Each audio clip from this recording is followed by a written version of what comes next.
देखिए, सुख और दुख दिन रात की तरह होते हैं। जैसे दिन रात होते हैं वैसे सुख आते हैं। सुख के बाद दुख आता है, दुख के बाद सुख आता है। पर देखो भाइयों, हमारी सोच बहुत मायने रखती है। एक बार क्या होता है, एक रेगिस्तान में एक कबूतर रहता था। वो इतना भूख प्यास से बेहाल था कि उसके पंख पंख जड़ चुके थे, पैर ऐसे ऐसे हो गए थे, बहुत खतरनाक उसकी हालत हो गई थी। फिर उसने आसमान में एक वाइट कबूतर उड़ता हुआ देखा।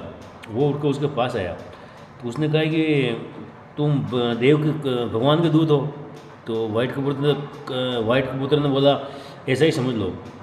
तो उसने बोला कि तो अब आप अपने देव को, भगवान को पूछना कि मेरा ये दुख दर्द कब तक रहेगा। तो उसने कहा ठीक है, पूछूंगा।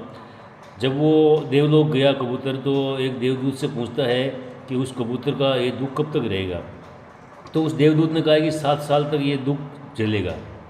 तो वाइट कबूतर ने कहा कि ये पहले ही टूटा हुआ है, मरे हुए के समान है, तो इसका और कोई उपाय नहीं है। तो उसने कहा उपाय है। अगर वो हर परिस्थिति में ये बोले कि जो कुछ है उसके लिए ईश्वर आपका धन्यवाद, तो ये उसका 7 साल का दुख 7 दिन में मिट सकता है।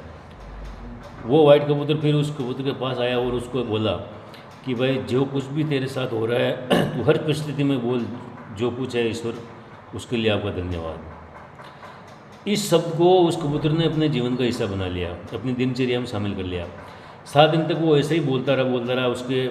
अब चाहे उसको भूख लगती तो बोलती, इन सब के लिए ईश्वर धन्यवाद। पैर चलते तो बोलता ईश्वर इसके लिए धन्यवाद। प्यास लगती तो बोलता ईश्वर इसके लिए आपका धन्यवाद।